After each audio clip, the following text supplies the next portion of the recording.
Desde hace 2000 años existe la leyenda de un rey guerrero. ¡Solo hay una forma de sobrevivir! ¡Y es conquistar!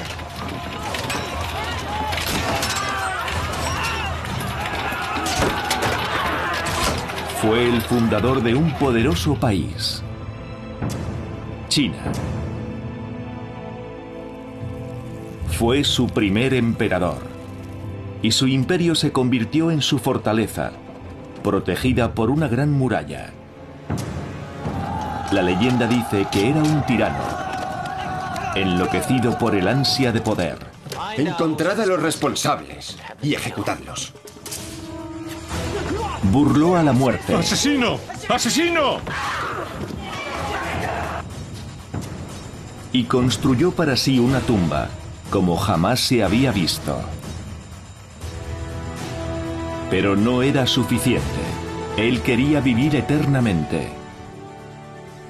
¿De dónde procede la inmortalidad? Y si yo no la tengo, ¿quién la tiene? Un hombre con una visión extraordinaria. ¿Cómo de grande va a ser? ¿Cómo de grande va a ser? Que dejó un legado que ha pervivido más de 2000 años. ¡Vuestro divino hijo os habla! ¡Aquí estoy! ¡El primer emperador de China! El primer emperador, el hombre que creó China. Cuando el primer emperador recibió sepultura, la leyenda dice que era el hombre más poderoso de la Tierra.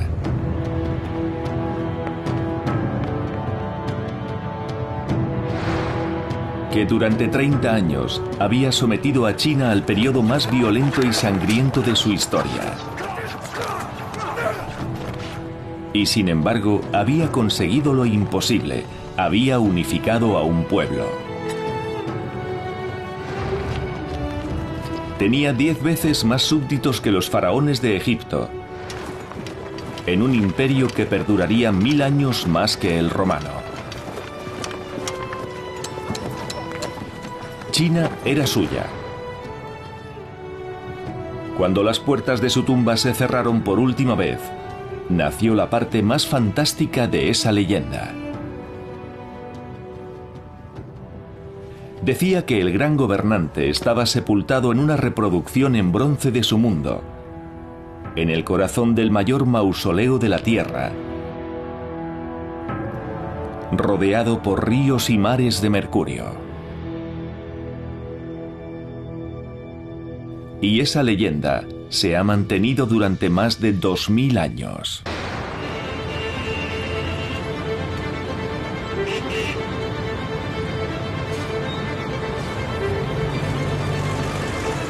Jeffrey Riegel de la Universidad de California está intentando separar los hechos de la ficción.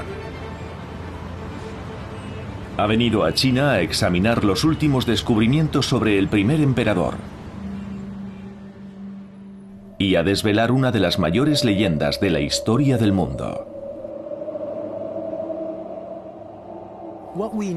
Lo que sabemos por estos relatos antiguos, por estas leyendas, es la historia de un hombre que, según estas fuentes, parece ser sobrehumano, casi imposiblemente extraordinario para haber sido real, para ser una figura histórica.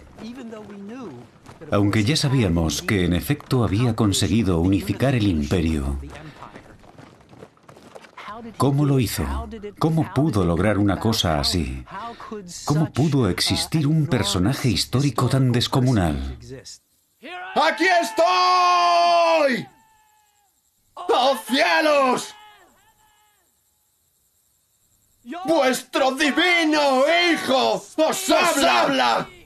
La vida del emperador ha sido un misterio durante 2 milenios. La única información detallada existente procedía de un documento escrito compilado 100 años después de su muerte, el Siji, los registros del gran historiador Suma Qian, la piedra angular de la leyenda. Vemos al primer emperador desde muchos ángulos diferentes y podemos recrear al primer emperador desde el punto de vista de sus altos funcionarios, de los que intentaron asesinarle, de los reyes que combatieron contra él, incluso de la gente normal de la calle. Es todo un mundo lo que Suma Qian recreó para nosotros. Pero durante 2000 años, lo único que hemos tenido ha sido este texto. Hasta que en 1974 unos arqueólogos encontraron los guerreros de terracota. El hallazgo asombró al mundo. Y el mayor descubrimiento arqueológico del siglo XX se convirtió en el primer testimonio físico real que respaldaba la leyenda.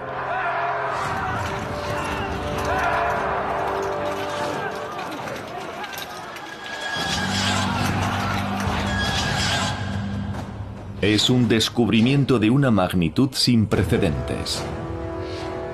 Se habían encontrado figuras de terracota en otros yacimientos funerarios, pero nunca a esta escala. Nunca de tamaño natural, ni tan increíblemente detallados, y jamás un ejército entero.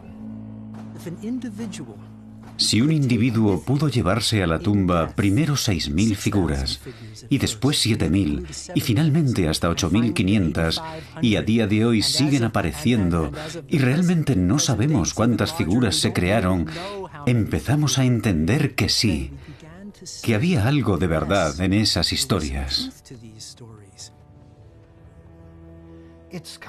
Es algo así como encontrar la verdadera Camelot, solo que, por supuesto, 1000 veces, 10.000 veces más interesante, más detallado y más fascinante. Pero este gran ejército no es más que el principio. Los investigadores han descubierto hasta ahora más de 180 fosas diferentes. Y siguen excavando. Y cuanto más desentierran, mayores son las riquezas que promete la pieza central del tesoro, la cámara funeraria del emperador. Durante 2000 años todo lo que se podía ver era un inmenso montículo de tierra, tan alto como las mayores pirámides de Egipto. Ahora el profesor Jeffrey Riegel espera que nuevas técnicas de arqueología experimental desvelen los secretos de la tumba y revelen por fin la verdad que se oculta tras la leyenda del emperador. Por primera vez, los arqueólogos están sondando el montículo y Riegel espera encontrar la respuesta a incógnitas muy antiguas. ¿Está allí abajo realmente la tumba del emperador? ¿Habrá sido saqueada? ¿Y contendrá, como dice la leyenda, ríos y mares de mercurio?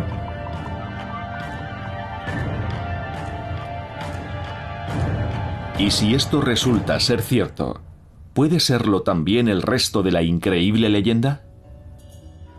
Si alguien pudo construir un complejo funerario de esas dimensiones, de esa magnitud, entonces sí, de repente todo esto empieza a parecer posible.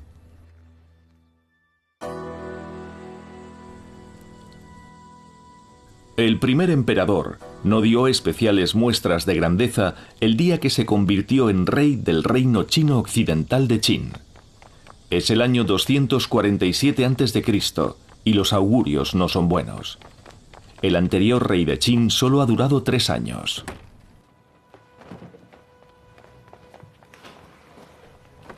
Majestad, el rey ha muerto. Larga vida al rey. El rey Jin Yen solo tiene 13 años y los tiburones ya describen círculos a su alrededor hambrientos de poder. En el centro está su propia madre. Mi querido niño, lo siento mucho, pero ahora debes ser fuerte. La reina tiene un antiguo amante, el consejero del anterior rey, Lu Buwei. Estamos aquí para ayudarte. Majestad, sería un honor para mí servirte como primer ministro. No hablemos de esas cosas esta noche.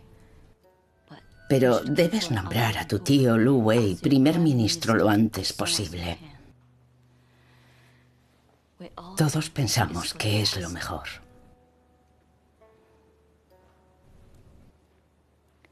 Y ahora duerme. Buenas noches. Te serviré y te guiaré como un padre.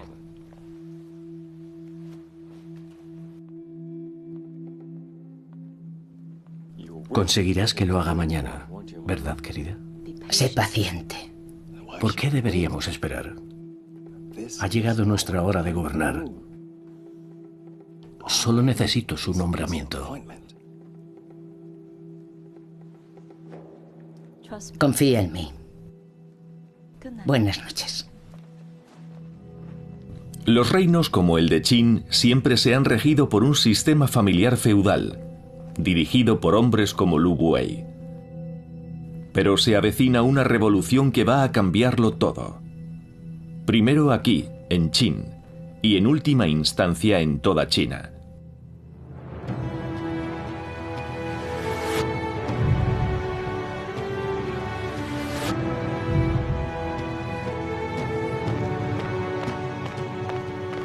La revolución será provocada por un joven funcionario llamado Li Si.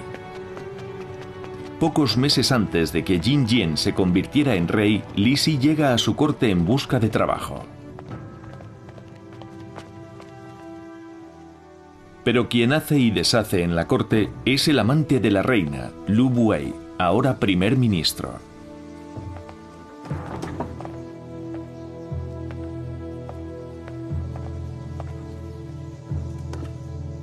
Impresionado por la evidente ambición de Li Si, Lu no duda en tomarlo a su servicio. Es una decisión impulsiva que con el tiempo lamentará.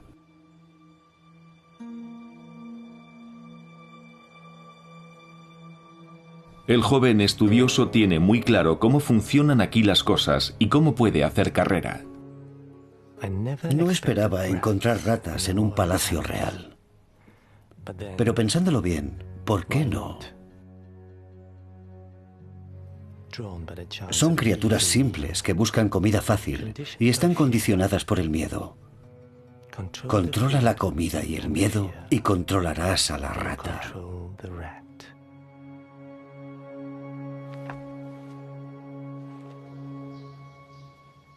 Es igual en todas partes. El primer ministro Lu Wei concede a Li Si una audiencia con el joven rey a la que él no se preocupa por asistir.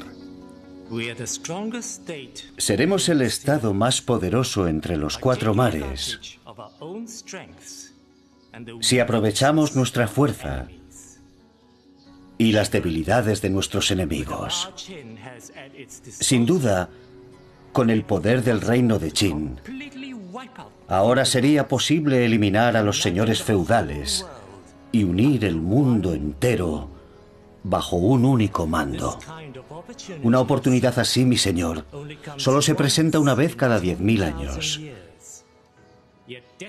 Y el destino rara vez crea a un hombre lo bastante grande para aprovecharla. Pero creo que ese gran gobernante eres tú, mi señor, y el momento es este. Li Si despierta en Jin Jian la conciencia de su verdadero poder. Solo necesita el coraje y la decisión para utilizarlo. Y eso es lo que va a hacer durante la siguiente década.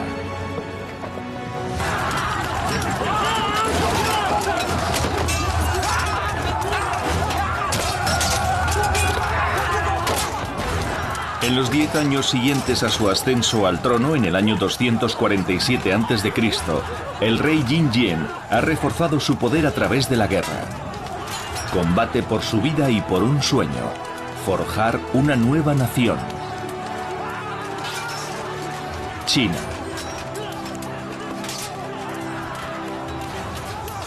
Muchos grandes reyes lo han intentado antes que él. y todos han fracasado.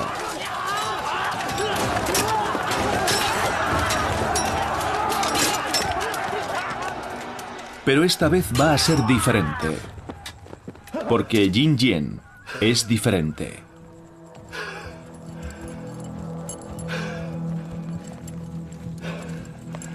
Es el rey más joven que ha llevado a su nación a la guerra y su mayor guerrero. Un líder visionario, con una ambición sin límites. Si alguien puede unificar China, es él.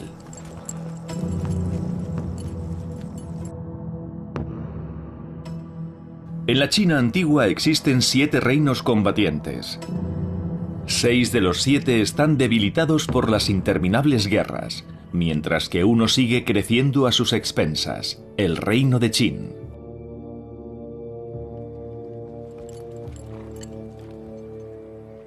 ¡Muy bien! ¡Habéis vencido! En su campaña contra el estado de Shao, el ejército de Qin hace más de 10.000 prisioneros. Las reglas de la guerra son explícitas. Se debe respetar a los prisioneros. ¡Este día es vuestro! ¡Y esto es vuestro! Pero custodiar a los cautivos habría entorpecido su campaña. ¿Queréis saber qué se hace con esto?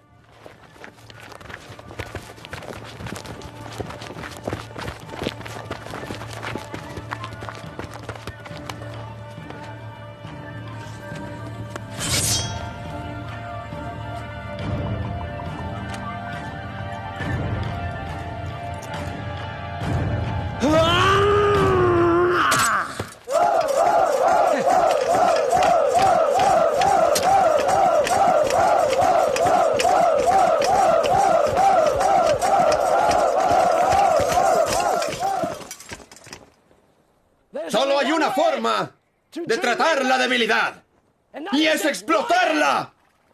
Solo hay una forma de que Qin sobreviva, y es la conquista. Los 10.000 soldados de Shao prisioneros son ejecutados. Y Jin Jian ha mostrado cómo será la construcción de su imperio. Sangrienta, implacable y totalmente dependiente de su ejército. Durante 2000 años nadie ha sabido cómo era realmente aquel ejército. Pero ahora podemos verlo congelado en el tiempo.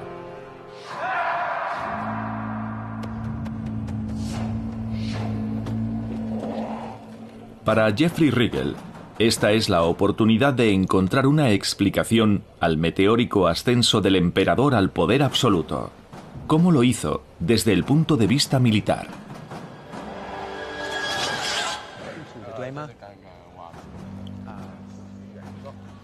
Hoy acompaña a Riegel el Dr. Yuan, que ha dedicado toda su carrera al estudio de estas enigmáticas figuras y del poder militar del primer emperador.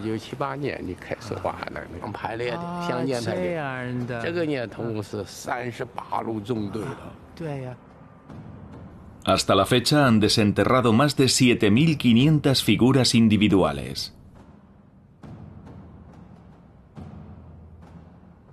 Exceptuando que no son de carne y hueso, y a todos los efectos, estas figuras son soldados reales. Las personas que modelaron estas figuras y las dispusieron aquí, lo hicieron respetando los procedimientos militares. De modo que esto representa realmente cómo era el ejército de Qin. Esto nos da una idea de las formaciones militares de los Qin y de la forma en que el ejército de Qin se desplegaba para la batalla. La gran sorpresa es que las 3 primeras líneas eran de infantería ligera. Parece que estas eran las fuerzas de choque del emperador. Tras ellos avanzaba la infantería pesada, que a su vez tenía el apoyo de columnas de carros. Y tras ellos, unidades de caballería ligera.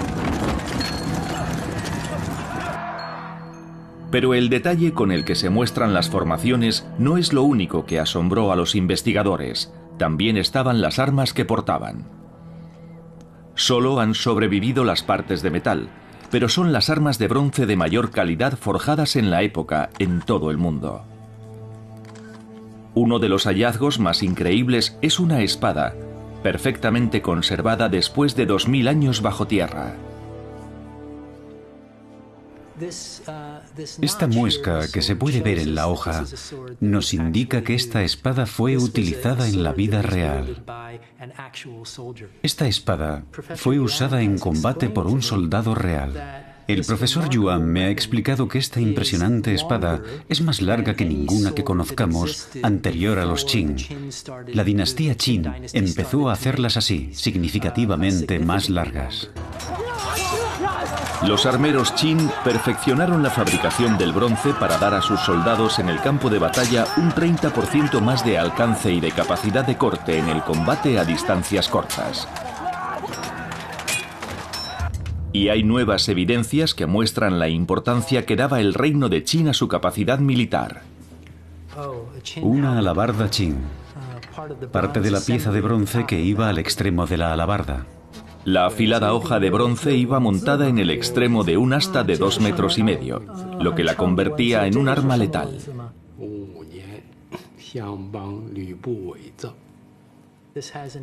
Tiene una inscripción. Lo que dice es que en el 5º año del reinado del monarca de Qin, el primer ministro del estado, Lu Wei, ordenó forjar esta alabarda. Es una garantía de su calidad. Representaba una especie de estándar. En cierto modo, era como si él mismo se hiciera responsable de la efectividad de las armas que los soldados llevaban a la batalla.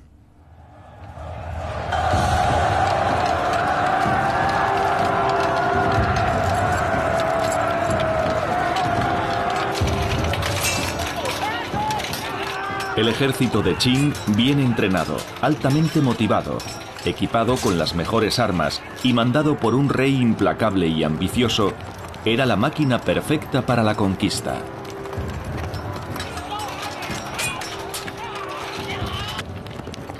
En 7 años, Jin Jian conquista 13 ciudades del estado de Han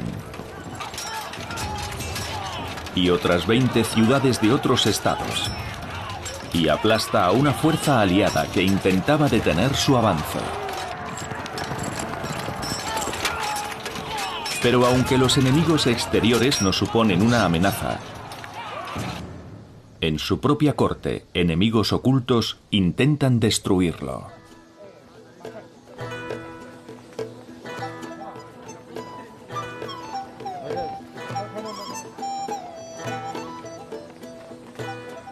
Según la historia oficial, la celebración de la mayoría de edad de Jin Jian a los 20 años es un momento decisivo. Toda la corte está presente en el festejo. Pero no todo el mundo presta atención al espectáculo. La reina tiene un nuevo favorito. Es el marqués Lao Ai.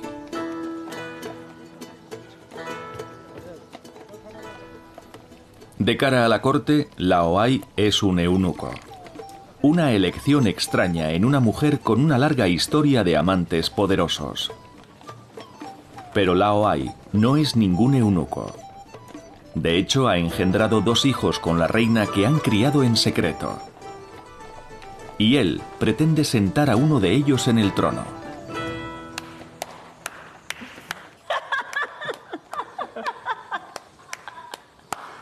Pero el rey tiene sospechas sobre su madre y su amante supuestamente secreto.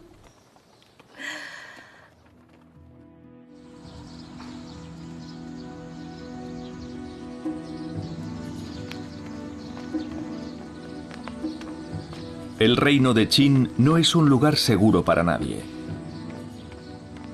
Hasta ahora la reina ha mantenido ocultos a sus hijos al cuidado de eunucos que ella cree leales. Pero las lealtades cambian muy rápido y el rey ya sabe de su existencia.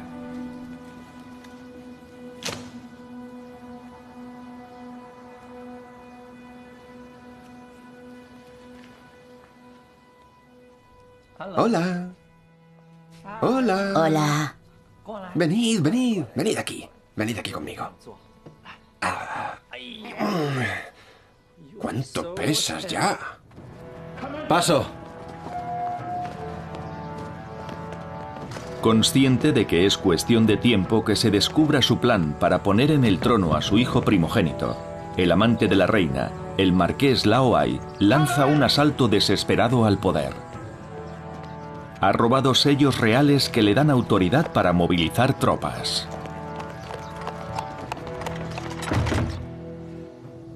¿Crees que de mayor serás un buen rey? Sí. Los dos niños están condenados. Son una grave amenaza para el rey.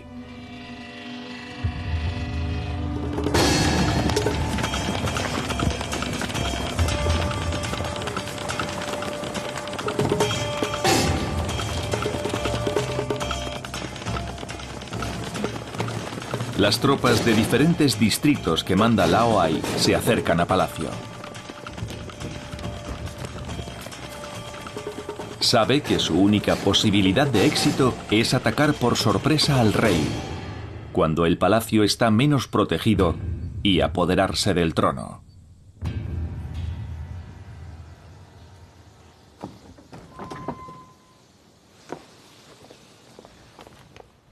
La seguridad de palacio es responsabilidad del primer ministro Lu Buwei, que acaba de descubrir el plan de Laoai para tomar el poder. ¿Qué ocurre? Los sellos reales han desaparecido, Majestad. Los que utilizan los comandantes militares. Recomiendo que pongamos el palacio y las fuerzas regionales en máxima alerta. ¿De verdad? Laoai ha desaparecido. Creemos que él puede haber robado los sellos. Si consigue movilizar tropas, el Estado corre peligro. ¿Y por qué haría algo así? ¿Por qué iba a amenazarnos el marqués? ¿Qué podría esperar conseguir? No lo sé, Majestad. ¿Qué haría un eunuco con el trono? Aunque lo consiguiera, ¿a quién iba a dejárselo? Los eunucos no tienen descendencia, ¿no es así, Lu Buwei? Excepto que, por supuesto, este sí la tiene. 2 pretendientes al trono por cortesía de mi madre. Así que un eunuco. Ahora, si no te importa, tenemos una rebelión que aplastar.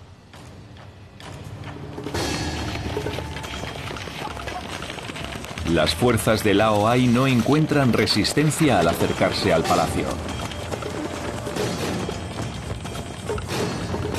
Pero les han tendido una trampa y van a meterse solos en ella.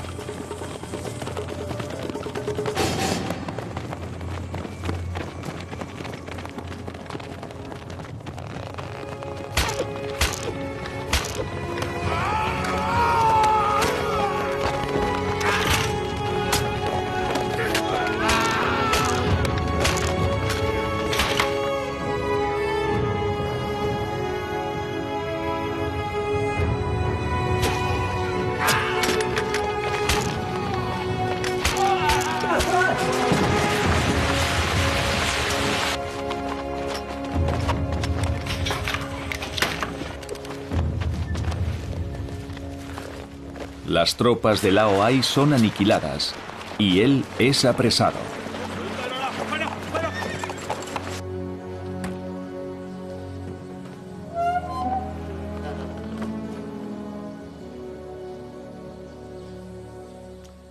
Dice que lo ha hecho por ti.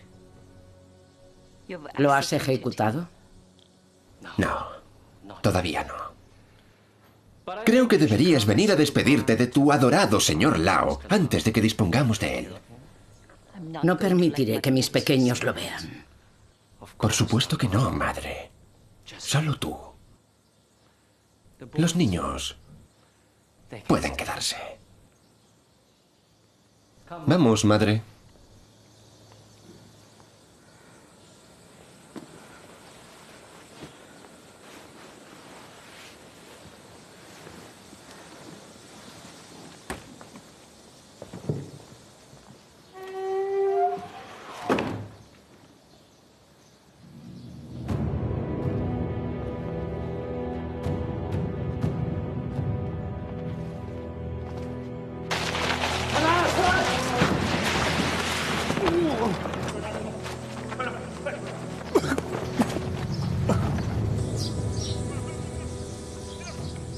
¿Por qué no me lo contaste? ¿Hablas de Lao Ai? Hablo de Lao Ai, de Lu Buey. No soy la primera reina que tiene un amante. Has hecho más que eso, madre.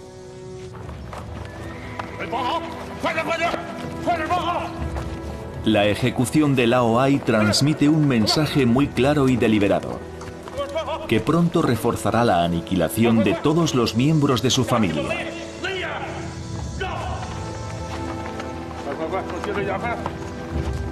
Empezando por los más peligrosos.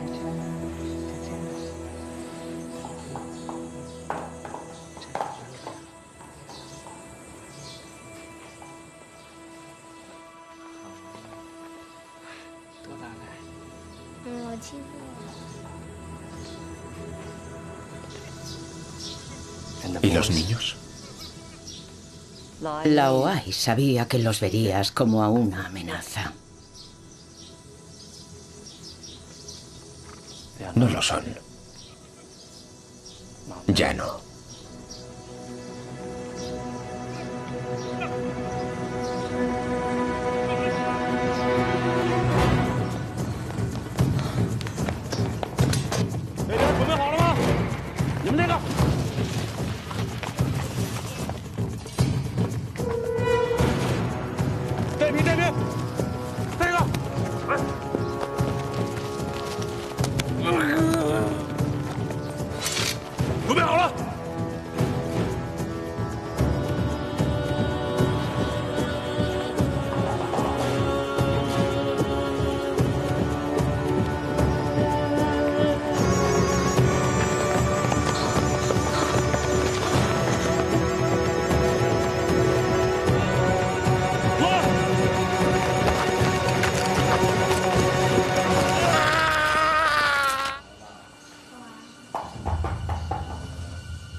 Jin Jien ha vencido en el primer desafío de su reinado y ha aprendido bien la lección.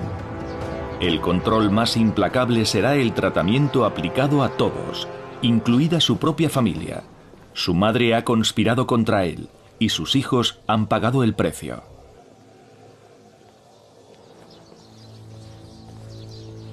Ahora Jin Jien va a añadir a su primer ministro y a su propia madre a su larga lista de víctimas.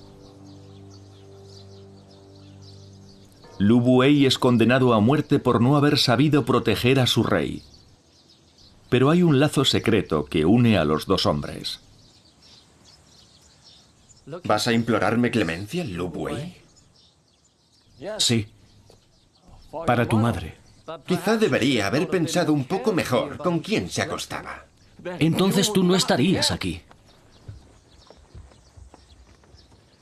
¿Cómo osas hablarme así? Como cualquier padre osaría hablar a su hijo, diciéndole la verdad. Yo puedo perdonarla. ¿Puedes tú perdonarnos? Puedo. Y debo hacer lo que sea mejor para el rey de Qin. Sí. Decido mostraros clemencia. Será el juicio de un gobernante. Nada más.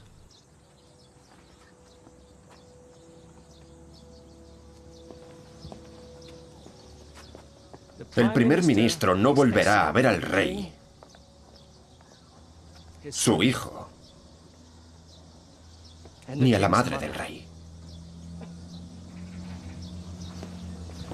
El emperador perdona la vida a sus padres, pero en menos de un año, Lu Buei, quebrantado y caído en desgracia, se quita la vida.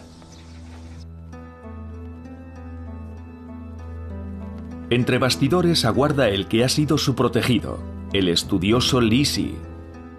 Él será el nuevo poder oculto tras el trono que perfeccionará una ideología totalitaria para implantarla en una China unificada. Para el año 227 a.C., el reino de Qin se ha anexionado 3 de los estados independientes de China, como un gusano de seda devora una hoja. El pánico se extiende ante el avance de su temible máquina de guerra. El estado de Yen es el siguiente en el punto de mira, y saben que no podrán hacerle frente. Yen envía una misión diplomática a la corte de Qin. Su objetivo, detener la ofensiva a cualquier precio. Llevan ofrendas de paz al rey Jin Jian. La primera es un mapa de las conquistas de los Qin, que sin duda halagará al rey. El segundo regalo es la cabeza de un general Qin renegado, ofrecida como señal de que Yen no dará protección a los enemigos de Qin. Pero los hombres que portan los regalos no son diplomáticos. Son asesinos profesionales. Y ninguno de los dos espera salir con vida de esta misión.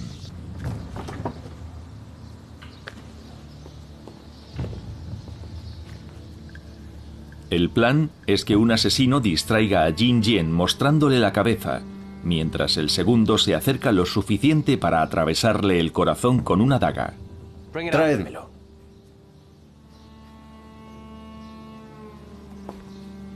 El primer asesino mantiene la sangre fría. Pero su cómplice está paralizado por el miedo. Tráeme su regalo y que él espere fuera. Va a tener que actuar solo.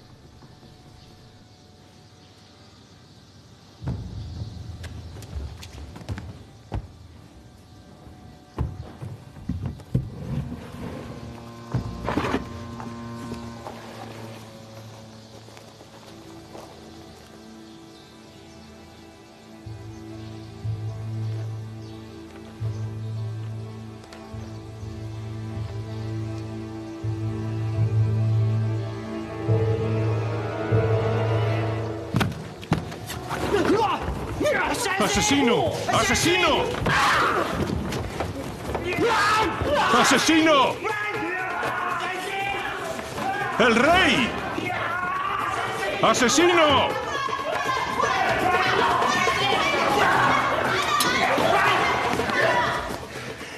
Desde el intento de golpe de estado de Lao Ai, el mayor miedo de Jin Jian es la traición y el asesinato.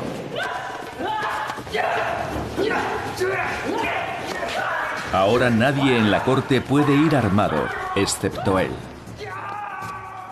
Y nadie más que él puede convocar a las tropas.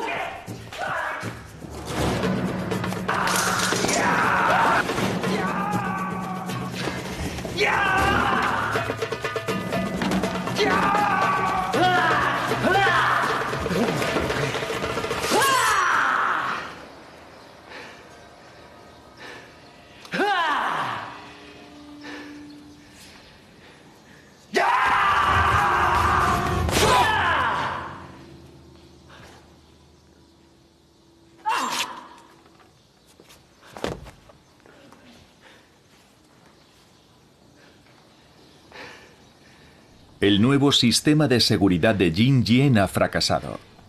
El gran conquistador, el rey invencible, ha estado a punto de perecer. Y lo sabe. ¿Dónde estabais? ¿Dónde? ¡Estúpidos cobardes! ¡Fuera!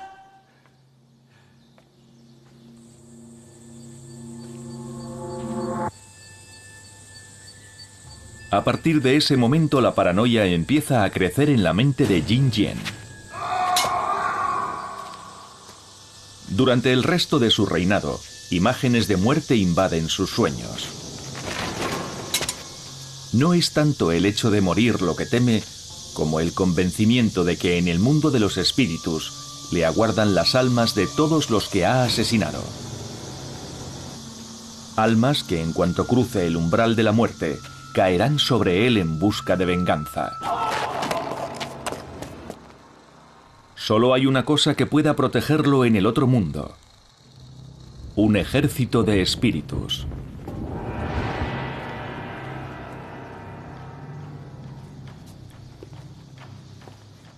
Desde el momento en que se convirtió en rey, Jin Jian ha estado planificando su propia muerte. Ha ordenado la construcción de una tumba que, siguiendo la tradición, contendrá réplicas de sus posesiones más preciadas, incluido su ejército. Bien. Él va a seguir la tradición. Muy bien. Pero a una escala que nadie ha visto jamás. ¿Cómo de grande va a ser? Es una pregunta muy simple. ¿Cómo de grande va a ser?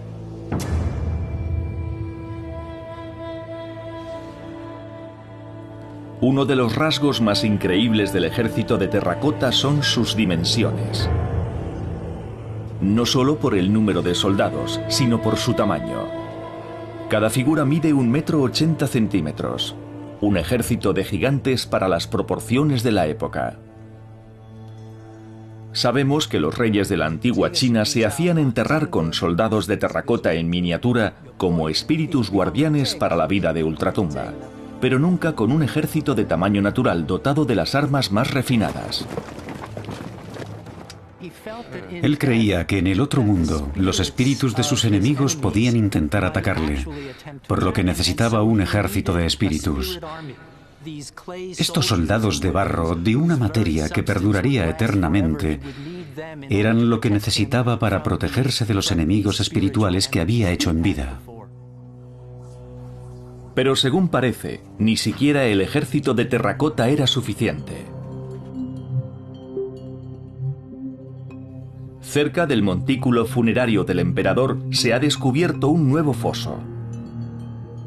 El equipo de investigadores dirigido por el Dr. Duan Xingbo esperaba encontrar una réplica de la Guardia Imperial de Palacio. Pero todo lo que han desenterrado son armaduras vacías, talladas en piedra. Ni rastro de los guerreros de terracota que deberían vestirlas. Riegel cree que estos nuevos hallazgos refuerzan la idea de un emperador cada vez más obsesionado con la muerte y la traición.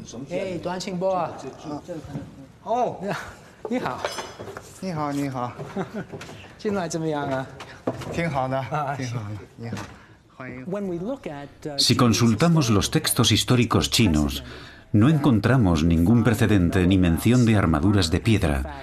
Y de hecho, la teoría del señor Duan y de sus colegas es que el enterramiento de armaduras de piedra pudo tener algo que ver con los rituales funerarios dedicados a los espíritus de los soldados muertos. De aquellos que habían sufrido muertes violentas y cuyos cuerpos habían sido despedazados o se habían perdido y no habían podido recibir sepultura adecuadamente. No habían tenido, según una antigua expresión china, una muerte feliz. Y había que hacer algo por ellos, porque podían convertirse en espíritus vengativos y volverse en contra del emperador mismo, de modo que en este foso se enterró algo dedicado a ellos. El equipo del Dr. Duan ha encontrado más de 200 armaduras de piedra solo en esta pequeña fosa. Pero esta excavación no es más que un extremo de un yacimiento tan grande como el de los guerreros de terracota. Decenas de miles de armaduras de piedra se enterraron para los espíritus de los soldados despedazados en combate.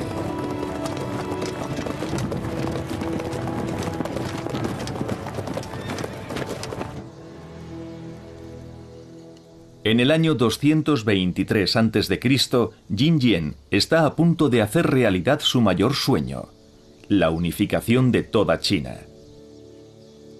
Ya solo le quedan por conquistar 2 de los 7 reinos combatientes. El mayor de ellos, el reino de Chu, es el gran enemigo a derrotar. Pero la máquina guerrera de Qin se ha detenido.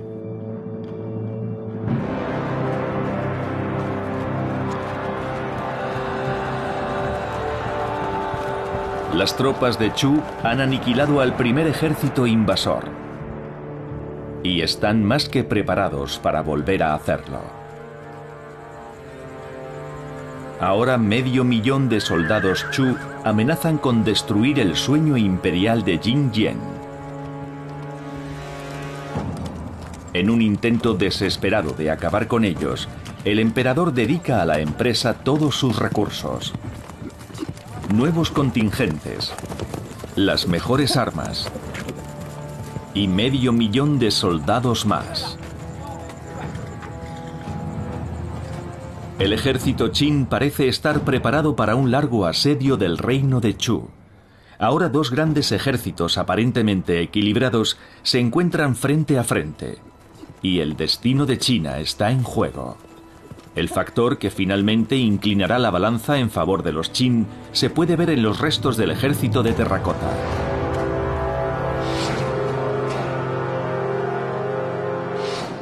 Uno de los hallazgos más espectaculares es una réplica perfecta de un carro de guerra Qin. Sobre él, una copia de una de las armas más mortíferas jamás creadas, una ballesta Qin. El rifle de asalto del siglo III a.C.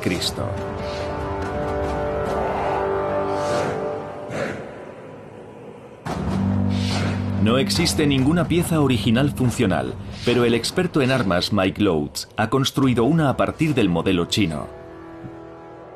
Es un arma muy potente, tiene un poder tremendo. Su potencia radica en el arco.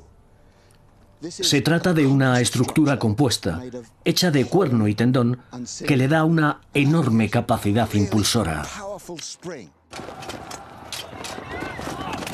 La clave de su eficacia es el mecanismo del gatillo. Es el secreto de su funcionamiento. Es increíblemente ingenioso. Es un arma con un gran alcance, de mucha potencia, muy poderosa, que para al enemigo en seco. Potencia suficiente para atravesar con una flecha sin esfuerzo carne y huesos.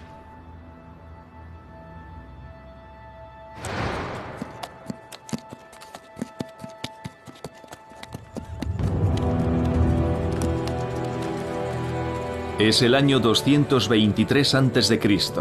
y el ejército Qin parece un obstáculo inamovible preparado para un largo asedio del estado de Chu.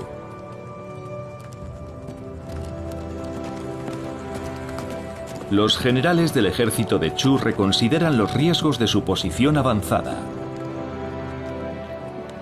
y deciden replegarse a líneas más fácilmente defendibles.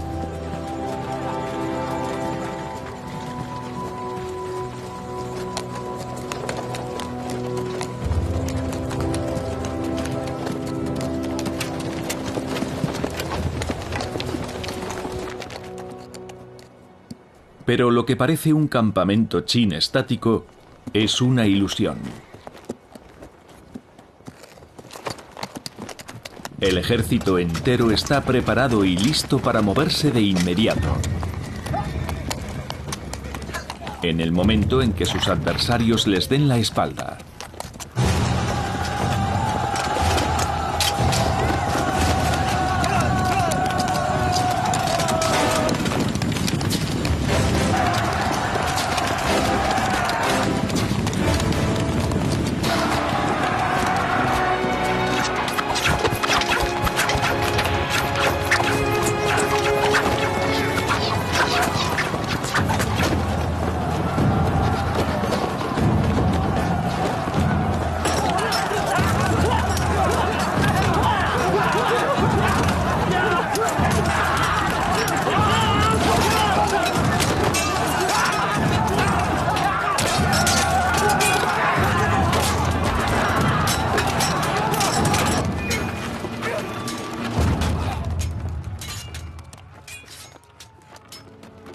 El último gran obstáculo que separa a Jin Jian de su sueño imperial ha sido finalmente aplastado.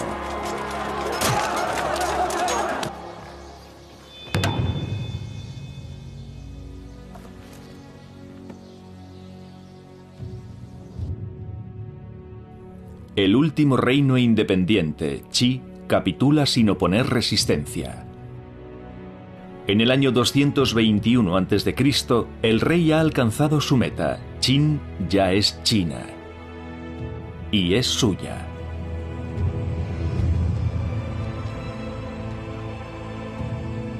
A los 34 años, Jin Jian es coronado con un velo de estrellas, que simboliza la divinidad del primer emperador de China.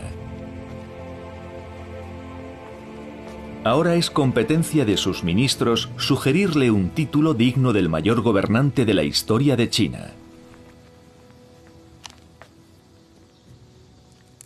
Majestad, antiguamente existían el soberano celestial, el soberano terrestre y el gran... ¿Acaso no soy el primer gran emperador soberano, augusto señor de toda China?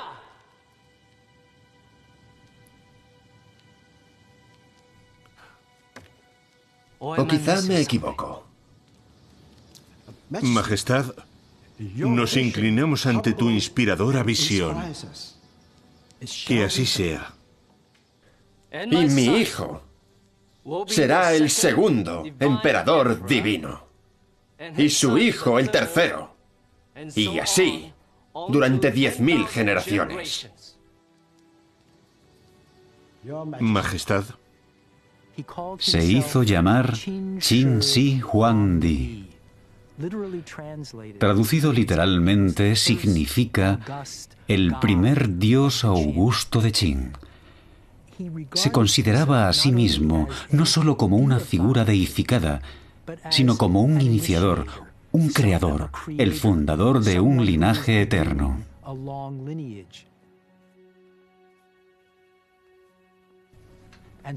Y así, con la ayuda de su ministro y consejero Li Si, el primer emperador, Qin Shi Huang, implanta un sistema de gobierno que pervivirá muchos años tras su muerte. Li Si, que se había convertido en un joven funcionario el año que el emperador ascendió al trono de Qin, se convierte en el nuevo poder en las sombras. A lo largo de 20 años ha perfeccionado un sistema que erradicará el pasado feudal de China para siempre. Pero no todo el mundo está preparado para esta revolución. Muy ilustre y divino emperador Augusto, los señores feudales han sido destruidos. Recomendamos que los hijos de la familia imperial sean investidos como los nuevos señores. Todos esperan que con la unificación se mantenga el viejo orden feudal, que el emperador entregue a su familia y amigos el poder y los privilegios arrebatados a sus enemigos. ¿Querrá vuestra majestad dar su consentimiento? Pero van a llevarse una sorpresa. Li Si. Li Si es el único que ha interpretado correctamente el nuevo orden político, porque es él quien lo ha creado.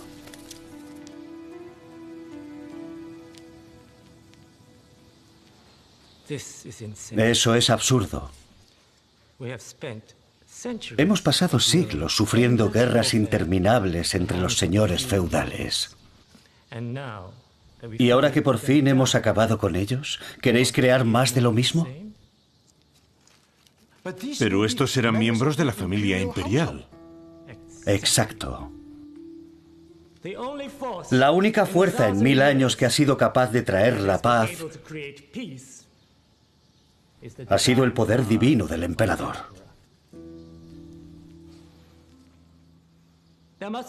No debe haber ninguna otra lealtad que la debida al emperador, y su voluntad divina debe ser ejecutada de la forma más eficaz posible, a través de funcionarios que no tengan otro interés que cumplir sus divinas órdenes. De lo contrario, volverán el caos y la guerra. Algo que, por supuesto, no queremos.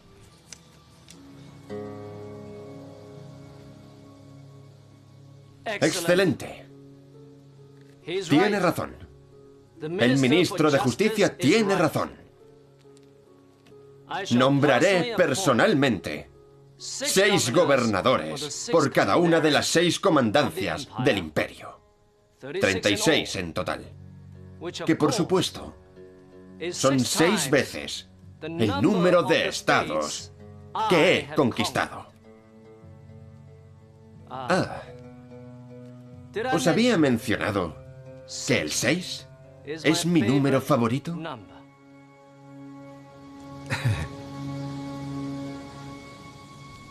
La filosofía totalitaria de Lisi recibe el nombre de legalismo.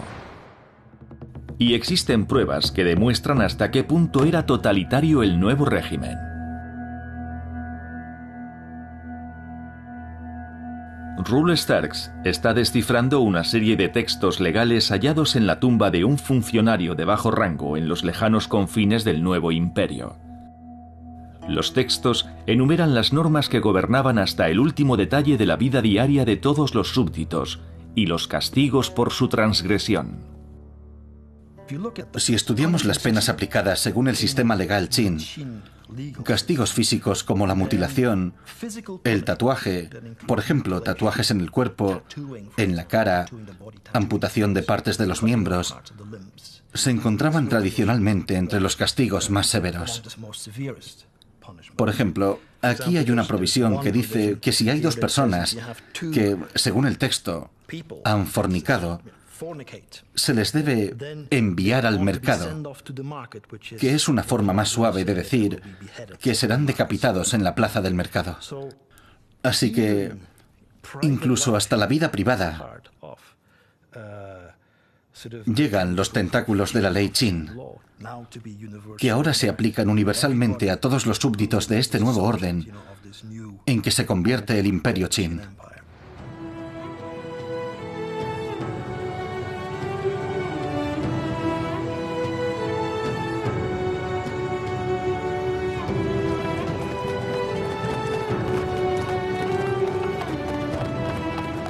En el año 220 a.C., el emperador Qin Shi Huangdi emprende un viaje para visitar su nuevo imperio, por primera vez una tierra segura y en paz.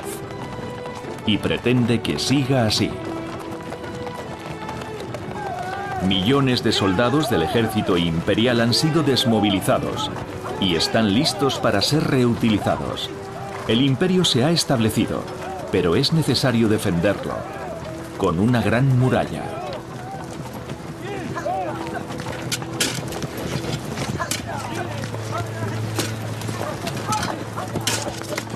Durante siglos, la frontera norte de la China civilizada ha sido atacada por tribus nómadas. Y aunque las ciudades fronterizas han construido murallas defensivas, hay grandes extensiones sin cubrir. Ahora eso va a cambiar.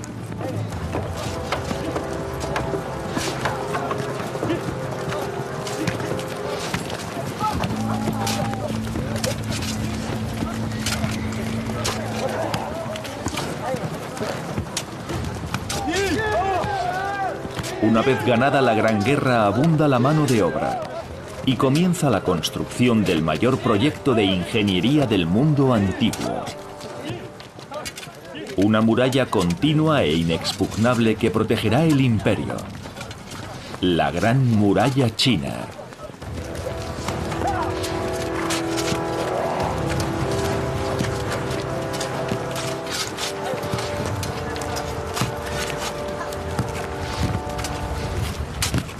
Construida a base de capas de tierra compactada, alcanza una altura de 9 metros y tiene una longitud de casi 5.000 kilómetros. Los registros indican que en el periodo de mayor ritmo productivo, más de 1 millón de personas esclavizadas trabajan en la construcción de la Gran Muralla. Posiblemente una cuarta parte de ellas morirá en el proceso.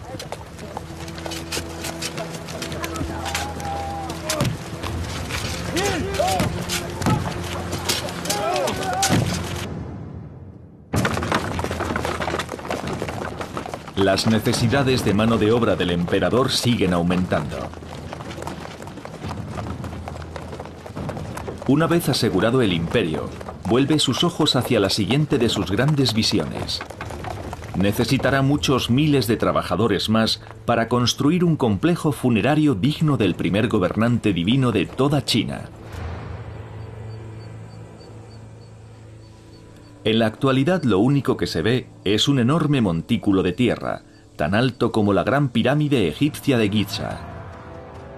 La primera pista sobre su posible contenido era el ejército de terracota, pero se encuentra a 1,5 kilómetros del túmulo funerario. Cuando los arqueólogos excavaron a su alrededor, empezó a aparecer un mundo asombroso. Hasta la fecha se han encontrado más de 180 fosos distintos, que contienen mucho más que soldados. Cientos de bailarinas, músicos y acróbatas de terracota, producidos con la misma calidad y realismo que el preciado ejército del emperador. Y los artistas imperiales, liberados del trabajo de construir armas, crearon aves perfectas para los lagos artificiales de jardines subterráneos. Y quizá el artefacto de bronce más exquisito jamás hallado. Una réplica a escala de la carroza imperial, para transportar al soberano a su mundo subterráneo.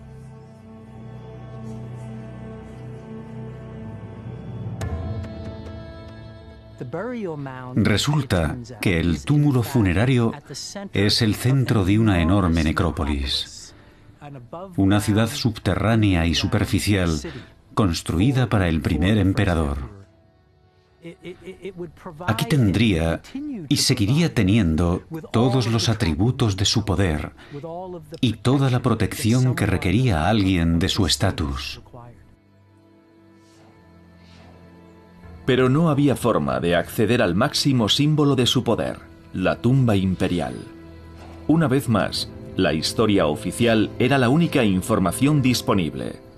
Pero esta vez el relato parecía demasiado inverosímil para interpretarlo literalmente.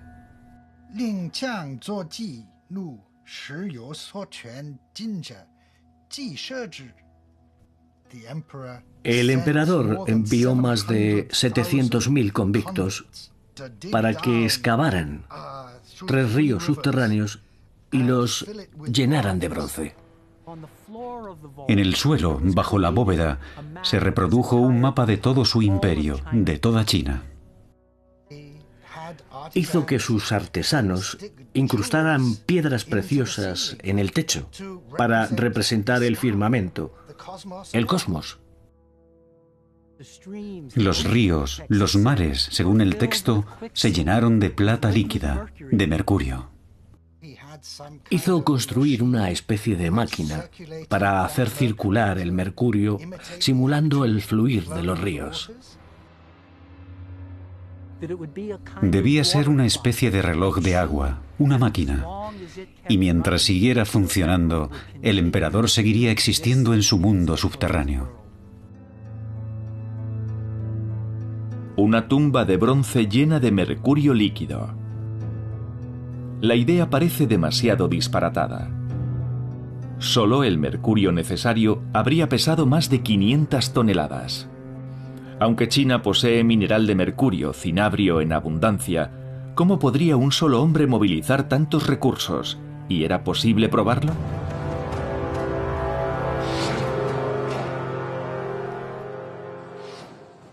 La tumba del primer emperador de China llevaba sellada más de 2000 años. Pero había una forma de entrar. Mediante una combinación de técnicas que incluyen radares de penetración terrestre, mediciones de resistencia eléctrica y perforaciones, el equipo de investigadores de Duan Qingbo ha conseguido producir un modelo tridimensional de la totalidad del complejo. Empezando por los muros exteriores de la necrópolis.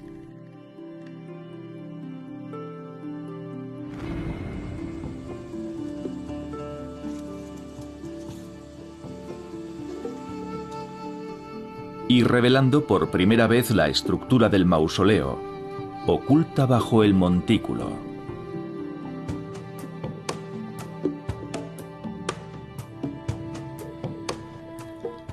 La primera sorpresa fue que el túmulo parece ocultar una enorme pirámide dividida por dos pasajes que conducen hasta la tumba desde el este y el oeste.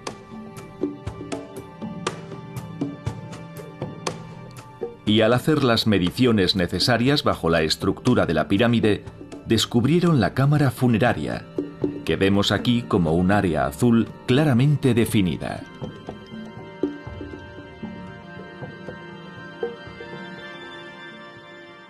Un espacio subterráneo que ha permanecido herméticamente sellado durante más de 2000 años.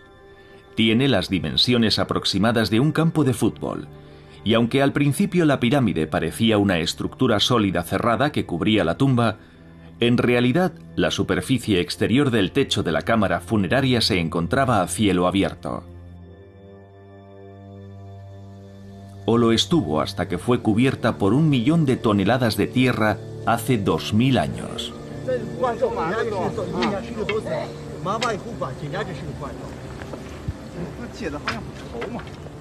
Duan y su equipo han estado perforando el montículo desde hace casi una década, siguiendo la forma de la pirámide que se oculta bajo sus pies con una serie de 4000 extracciones de muestras de tierra. Y Jeffrey Rigel piensa que cualquiera de ellas podría contener una prueba definitiva procedente del interior de la tumba. Porque si alguna contuviese mercurio, a lo largo de los siglos el vapor del mercurio podría haberse filtrado a través del techo a la tierra que lo cubre, y Rigel espera que sea posible detectarlo.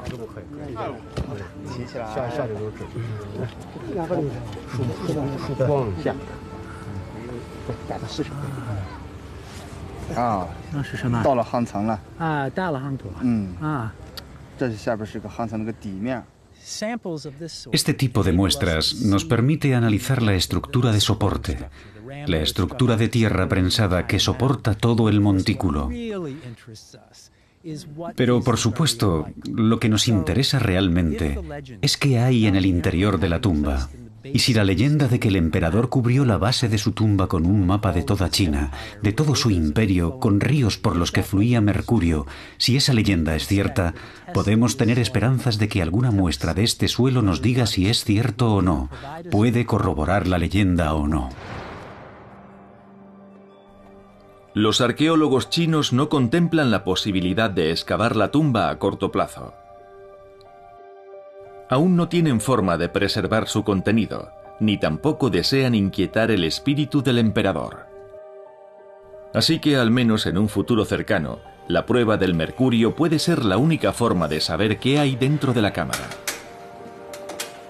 Es necesario analizar una a una las 4000 muestras de tierra del túmulo en busca de restos de mercurio. Pero el proceso está muy avanzado y pronto concluirá.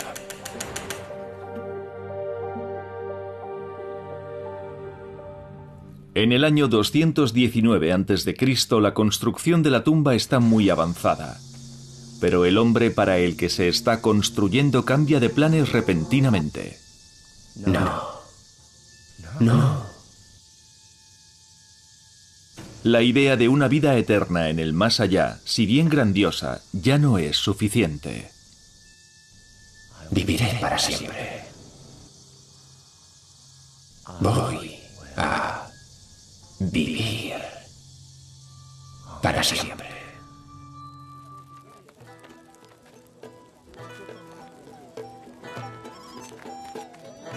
Año 215 a.C. El primer emperador de China ha vuelto a ponerse en marcha. Ya no confía en la seguridad de su propia corte y ha empezado a tomar medidas para prolongar su vida. Sus médicos le prescriben abundantes dosis de algo que de antiguo se ha creído que incrementa la longevidad: sexo, con múltiples compañeras.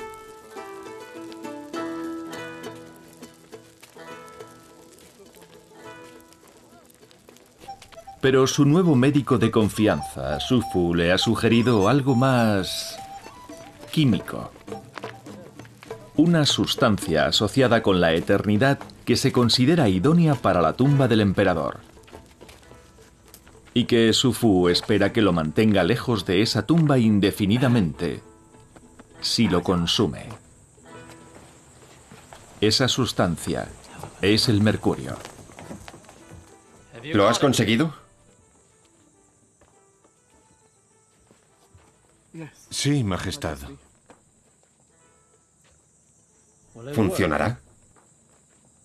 Majestad, todos los alquimistas del mundo coinciden en que el mercurio está estrechamente relacionado con el incremento de la longevidad. ¿Cuánto incremento?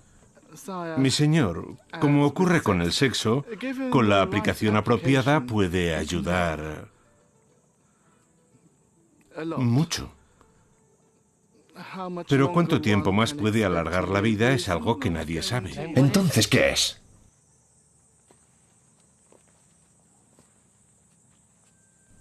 ¿De dónde viene Su Fu? La inmortalidad.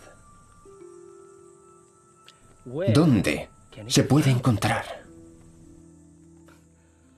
¿Por qué yo, el primer emperador divino de toda China, no la tengo? Y si yo no la tengo, ¿quién la tiene? Mi señor, las leyendas hablan de un lugar donde viven los inmortales. Es un grupo de islas llamadas Penglai, y creemos que allí residen eternamente los inmortales. Tienen dos clases de elixir, uno para impedir que el alma eche a volar tras la muerte. Encuéntralos. Majestad. Irás a esas islas, encontrarás los elixires y me los traerás. Y entonces me los administrarás personalmente. Pero, Majestad, nadie sabe dónde están esas islas y no tengo medios para emprender tal viaje aunque supiese dónde ir. Dadle todo lo que necesite. Sí, Majestad. Esta es una misión imperial. Y mis misiones no fracasan. No, Majestad. ¿Me crees? Sí, Majestad. Vete. Un pequeño ejército acompañará a Su Fu con la misión de derrotar a la muerte. Miles de jóvenes hombres y mujeres son reclutados para ayudarle en la búsqueda de las islas de Penglai.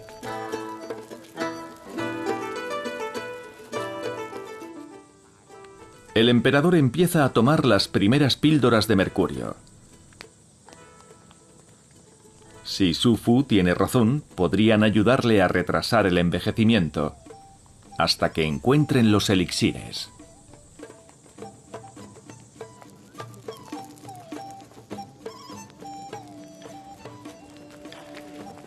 Pero los grandes gobernantes rara vez mueren de causas naturales.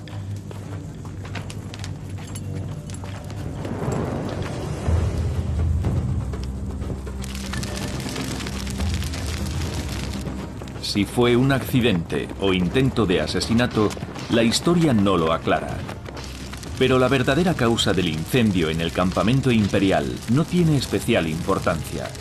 Para el emperador siempre hay enemigos, enemigos invisibles, enemigos cercanos.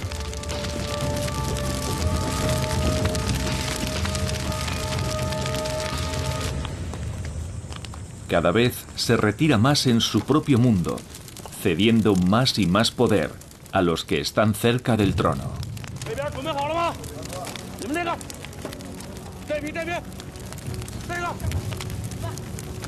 En el año 213 a.C., Li Si, ya convertido en primer ministro, tiene las manos libres para implantar su estado totalitario más allá de las normas de lo físico. Ahora decide que es necesario controlar las ideas. La libertad de pensamiento se debe suprimir y comienza con un acto de perversa destrucción. Bibliotecas enteras de rollos de bambú son pasto de las llamas. Solo se guarda una copia de cada texto agrícola o médico en el archivo imperial. Todo lo demás debe ser destruido.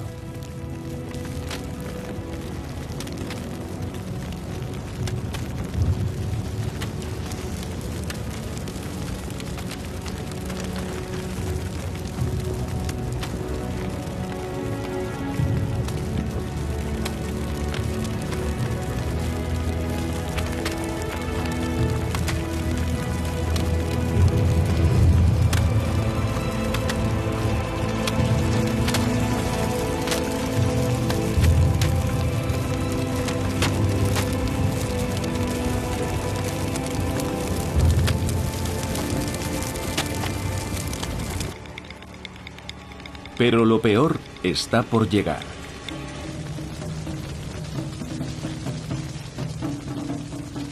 Los que intentan esconder sus obras son apresados a miles, marcados a fuego en la cara y condenados a trabajar hasta la muerte.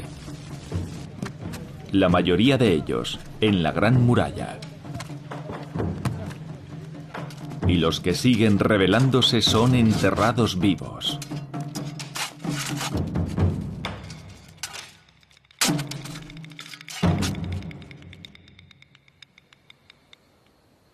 Mientras tanto, el emperador vive cada vez más alejado de la realidad debido a la ingestión de mercurio. Durante los últimos 5 años ha ido aumentando las dosis, cada vez más obsesionado con la inmortalidad. Y los elixires de las Islas de los Inmortales no han llegado a materializarse. Pero lejos de prolongar su vida, el mercurio está teniendo el efecto contrario. Llévatelo. Para los alquimistas chinos, el mercurio en estado líquido era la única sustancia que podía disolver el metal eterno e incorruptible, el oro. Para la mente antigua debía parecer una sustancia casi sobrenatural. No se conocía nada parecido. Se sentirían naturalmente inclinados a pensar que tenía algún poder, que quizás si uno lo ingería podría absorber sus propiedades mágicas e incluso contribuir a prolongar la vida. Pero no en forma líquida. El mercurio puro no puede ser absorbido por el cuerpo humano.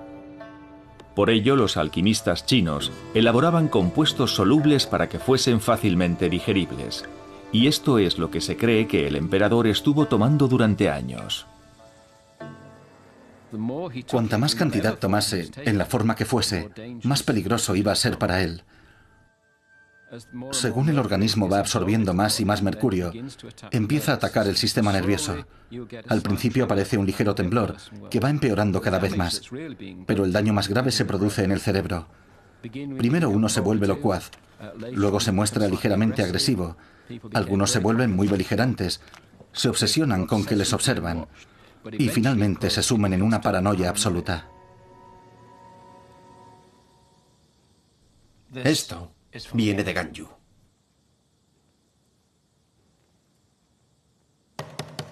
Directamente de Ganyu.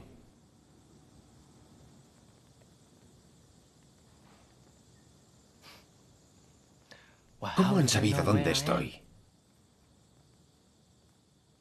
¿Eh? Cualquiera que revele dónde está el emperador es instantáneamente condenado a muerte.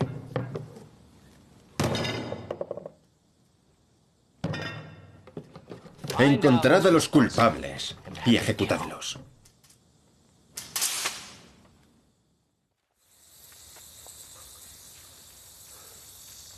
Siete años después de emprender la búsqueda de la inmortalidad, el mercurio está empezando a envenenar tanto el cuerpo como la mente de Qin Shi Huangdi. Entre otras cosas, sus riñones están empezando a fallar. Sabe que se le acaba el tiempo y ya solo puede volverse hacia un lugar en busca de salvación.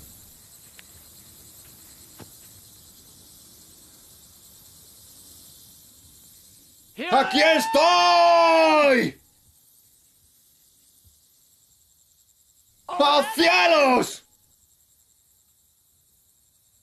¡Vuestro divino hijo os habla!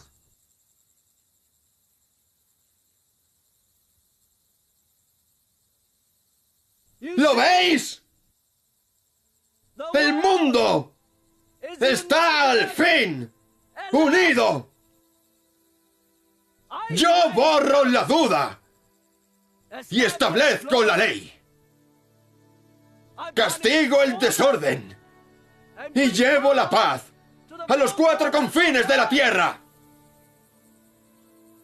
Ahora, todo bajo el sol y las estrellas obedece a una sola mente, la mía.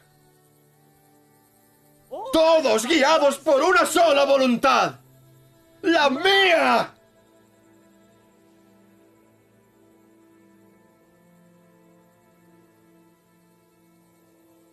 Y un día voy a desaparecer. ¡Voy a desaparecer!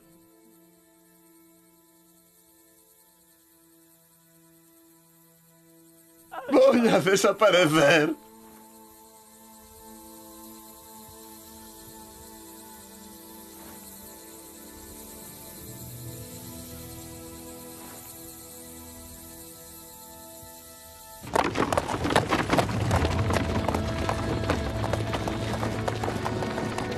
$35 años después de acceder al trono, Qin Shi Huangdi emprende un nuevo viaje imperial. Pero este es diferente. Lo que antes era una nación próspera y poderosa, hoy es una tierra en decadencia. Debido a los grandes proyectos del emperador, nadie trabaja la tierra. Se extiende la hambruna. Y nadie puede hacer nada. La obsesión del emperador por la inmortalidad ocupa su mente por completo. El sistema legalista se basa en el autoritarismo más absoluto, y mientras el emperador pensaba racionalmente, Li Si ponía en práctica su visión con implacable eficiencia. Pero ahora esa visión se está convirtiendo en locura.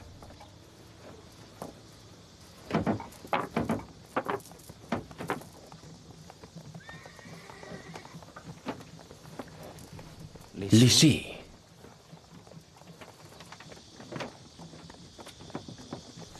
¿Sabes que tengo una estrella?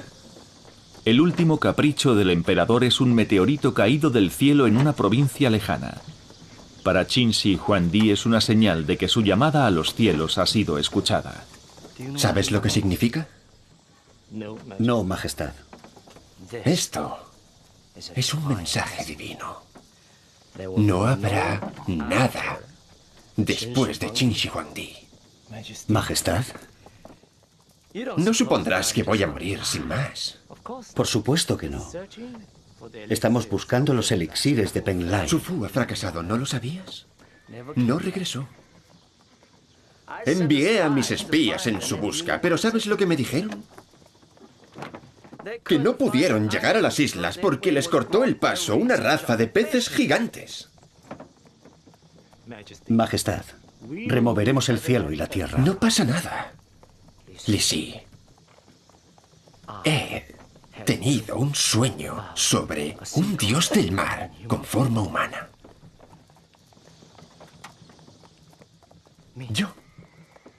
Yo soy el dios del mar.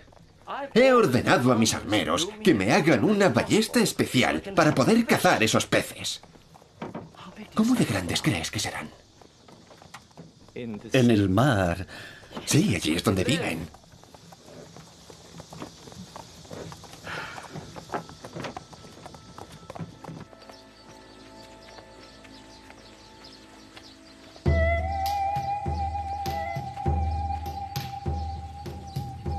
Adelante, soldados.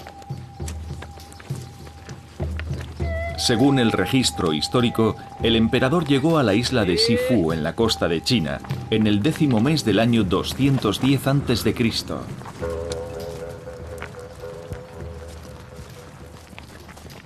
donde cazó peces gigantes con una ballesta. Eso es.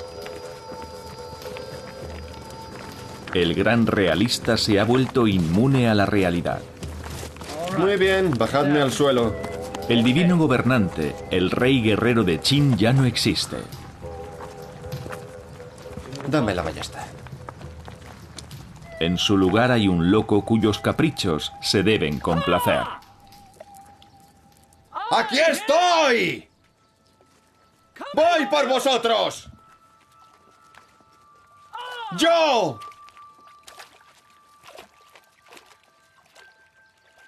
¡Soy el primer emperador soberano de toda China! ¡El emperador Qin Shi Huangdi! Y yo os ordeno que dejéis pasar a mi gente.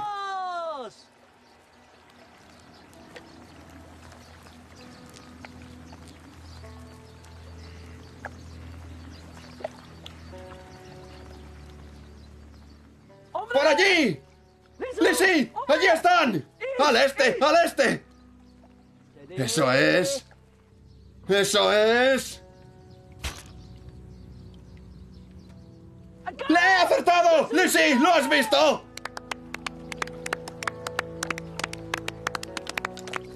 Mientras el emperador juega en su propio mundo, sus consejeros planean el futuro de su imperio, para cuando su cuerpo envenenado corra la misma suerte que su mente. ¡Wow! ¡Dos! ¡Dos! ¡Lizzie!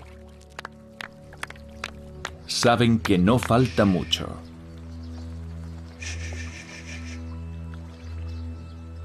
Con Lizzie está el segundo hijo del emperador, Hu Hai. Hu Hai no es el elegido por el emperador para sucederle. Pero el emperador no vivirá eternamente, y Lizzie ha planeado alterar la sucesión.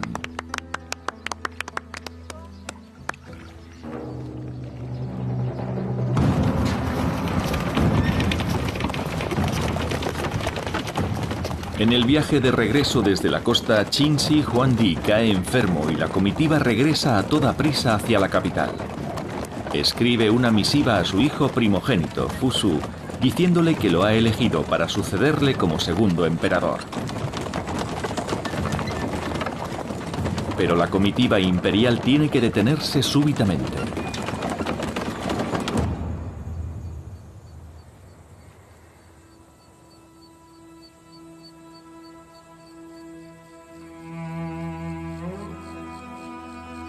En el segundo mes del año 210 a.C., el viaje termina. La búsqueda de la inmortalidad ha concluido. Majestad.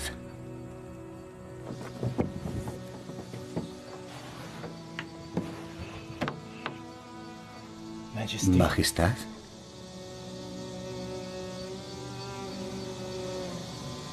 El gran imperio ha perdido a su hacedor. A la edad de 50 años, Qin Shi Huangdi ha muerto. El Estado se ha quedado sin timonel. Y ese es exactamente el momento que Lizzie y sus seguidores estaban esperando. Lizzie decide mantener en secreto la muerte del emperador, para ganar tiempo y poder llevar a cabo su plan.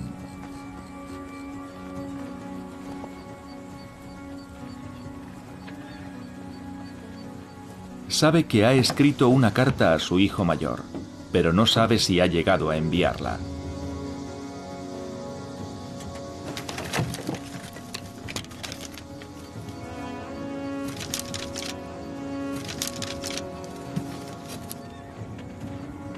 Tiene suerte. La carta sigue allí.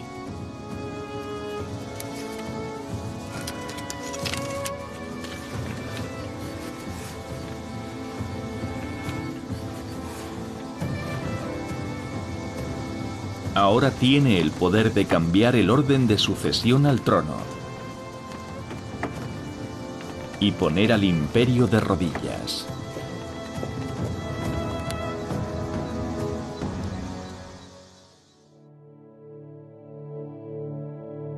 Tras su muerte en el año 210 a.C., el cuerpo del primer emperador es transportado al mausoleo gigante que se había hecho construir en vida.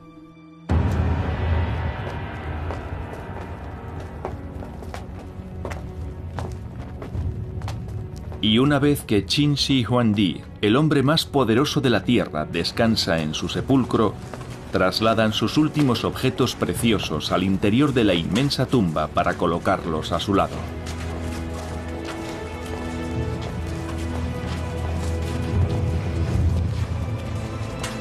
Pero mientras se ejecutan los ritos funerarios según los deseos del emperador, fuera, en la ciudad imperial, se está librando una batalla por el poder.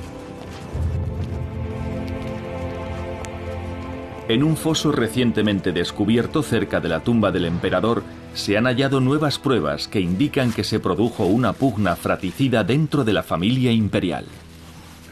El profesor Yuan piensa que la muerte de este individuo está estrechamente relacionada con la pugna por la sucesión tras la muerte del primer emperador. Lo más interesante es que hay una punta de flecha incrustada en la base del cráneo, detrás del oído. Se diría que esta persona recibió el flechazo a corta distancia. Eso significa, por supuesto, que no fue ningún accidente. Fue una ejecución.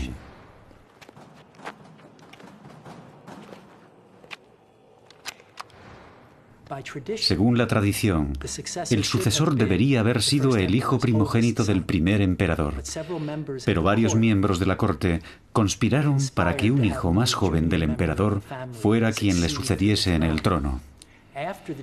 Cuando este hijo más joven se convirtió en el segundo emperador, ordenó que todos los que se habían opuesto a él, sus hermanos, sus hermanas, parientes más lejanos que pertenecían también a la casa imperial de los Qin, fueran eliminados.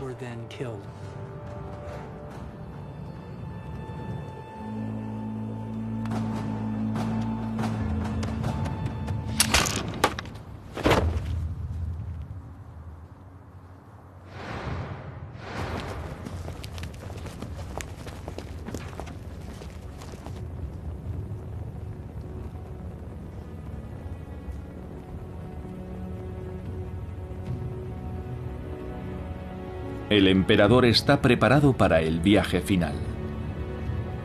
Y no va a emprenderlo a solas.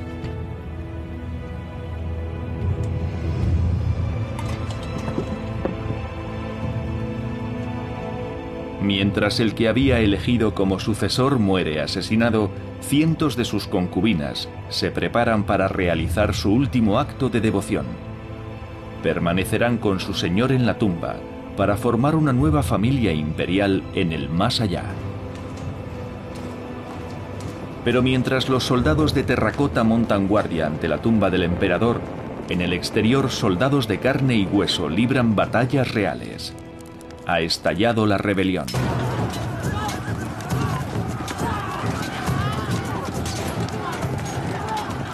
Y hay pruebas que muestran gráficamente hasta qué punto se extendió la revuelta.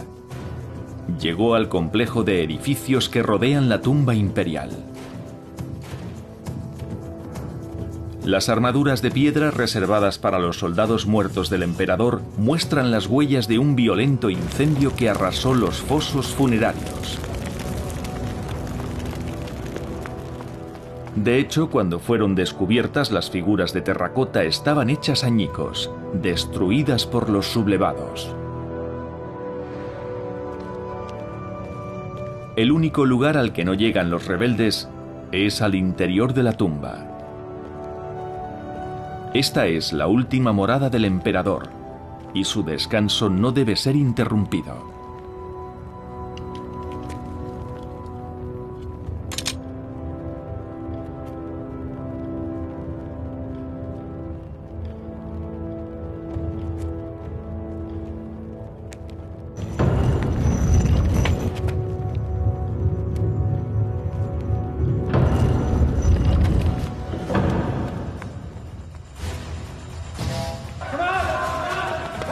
Desde mucho antes, estaba decidido que no solo se llevaría con él a sus concubinas y a su ejército de terracota, sino también a los diseñadores y arquitectos, a los ingenieros y constructores de la tumba.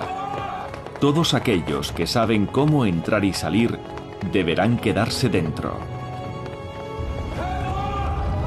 Cientos de personas quedan encerradas en el interior del sepulcro y todos sus secretos permanecerán ocultos, todos excepto uno: la leyenda de los ríos y mares de Mercurio.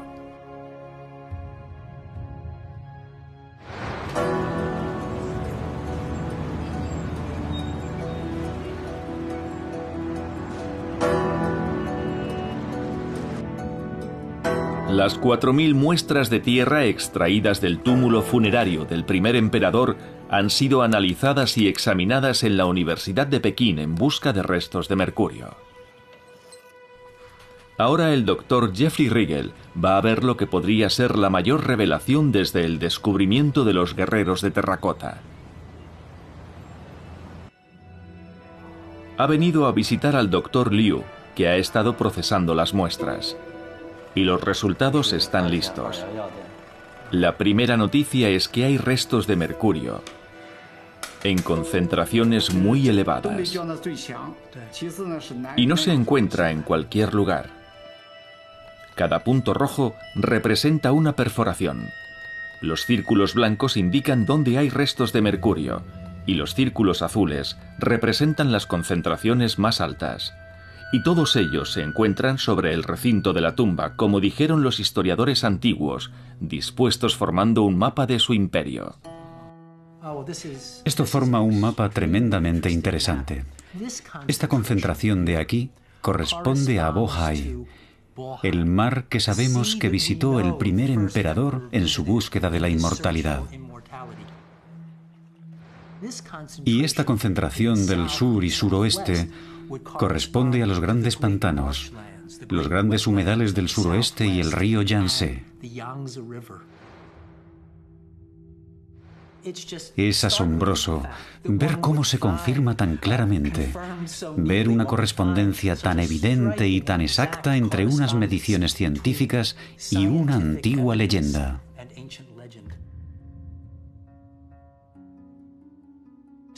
De modo que sí, es verdad lo que se describió hace 2000 años. Cuando el primer emperador construyó su palacio subterráneo, hizo que se reprodujera un mapa de todo su imperio. Hizo que se representaran todos los ríos y mares, y por aquellos ríos y mares fluiría plata líquida, mercurio eternamente.